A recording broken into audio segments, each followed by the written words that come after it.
Hi అండి అందరికీ. So చాలా మంచి రోజు, చక్కటి రోజు ఇవాళ. అండ్ మనము వర్క్ లైఫ్ బ్యాలెన్స్ గురించి మాట్లాడుకుంటూ ఉన్నాము. ఆ వర్క్ లైఫ్ బ్యాలెన్స్లో బ్రేక్స్ తీసుకుంటే ఎలా ఉంటుంది, బ్రేక్స్ తర్వాత మనం ఎంత ఎనర్జీతో ఉంటాము, ఎంత బాగా మిగతా పనులన్నీ చేసుకోగలుగుతామని నిన్న మాట్లాడుతున్నాము. ఇవాళ వచ్చేసి పేసింగ్ అంటారు, అంటే దాని స్పీడ్ రెగ్యులేట్ చేసుకోవడం ఆ పనిని. సో ఏదైనా పని దాన్ని ఫాస్ట్గా చేయాలా స్లోగా చేయాలా అని తెలియాలి అంటే మనకు ఒక కొన్ని ఫ్యాక్టర్స్ ఉంటాయి.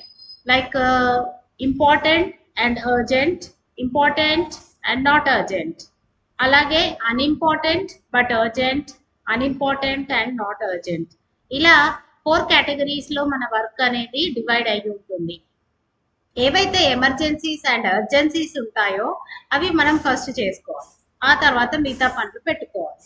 సో ఈ పేసింగ్లో మనం ఏం చేస్తామంటే మన సెలెక్ట్ చేసుకున్న పనికి మన ఎనర్జీ సరిపోతుందా, మనకి ఎవరైనా హెల్ప్ కావాలా, ఎవరైనా మన నుంచి హెల్ప్ అడుగుతుంటే అది మనం చేసే పరిస్థితిలో ఉన్నామా, అది మన వల్ల అవుతుందా అవ్వదా, అవన్నీ కూడా చెక్ చేసిన తర్వాతే ఎవరికైనా కమిట్మెంట్ ఇవ్వాలి.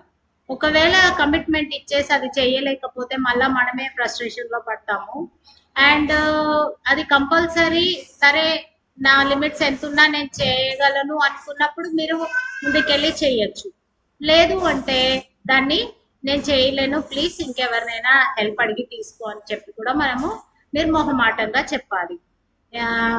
స్టార్టింగ్ లో కోపం వచ్చినా సరే, బట్ వాళ్ళకి అర్థమవుతుంది, ఓకే అతను చేయలేకపోయినప్పుడు వేరే వాళ్ళ హెల్ప్ తీసుకోమన్నారు, అది మంచిగా అయింది, నేను ఎక్స్పర్ట్ దగ్గరకో ఎక్కడికో వెళ్ళి చేయించుకున్నాను, చాలా బాగా జరిగింది అనే ఫీలింగ్ వాళ్ళకైనా తర్వాత వస్తుందన్నమాట. సో మీరు రిలేషన్ పాడవుతుంది అనే ఉద్దేశంతో చెప్పకుండా ఉంటే మటుకు చాలా కష్టపడతారు. అదొకటి. తర్వాత ఈ పేసింగ్ అనేది గుర్తుపట్టాక మనము ఏ టెక్నిక్ మనకి హెల్ప్ అవుతుంది, ఏ పని ఎంత అర్జెంట్ కాదు అని చూసుకోవడానికి ఫస్ట్ మన దగ్గర మనం చేసుకునే పనులది ఒక లిస్ట్ ఉండాలి. నాకైతే నా లైఫ్లో చాలా హెల్ప్ఫుల్ అయినది నా టు డూ లిస్ట్. ఏ పనులు ఏవైతే చేసుకోవాలి, అది అర్జెంట్ అయినా నాట్ అర్జెంట్ అయినా కూడా ప్రతి ఒక్కటి నేను పేపర్ మీద రాసుకుంటాను. నాకు చాలా తృప్తిగా ఉంటుంది. అండ్ అందులోంచి సెలెక్ట్ చేసుకొని ఏ ఏ వర్క్స్ ఇవాళ కంప్లీట్ చేసుకోగలము అనేది నాకు తెలిసిపోతుంది అనమాట. సో పేపరు పెన్ అయితే ఉంటాయి కాబట్టి మనం అందులో రాసుకోవచ్చు.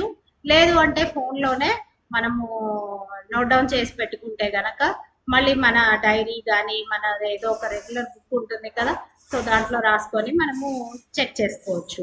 నాకైతే ఈ టిప్ చాలా హెల్ప్ఫుల్ అయింది, మీకు కూడా యూజ్ అవుతుంది అనుకుంటాను. కంపల్సరీ చేసి చూసుకోండి.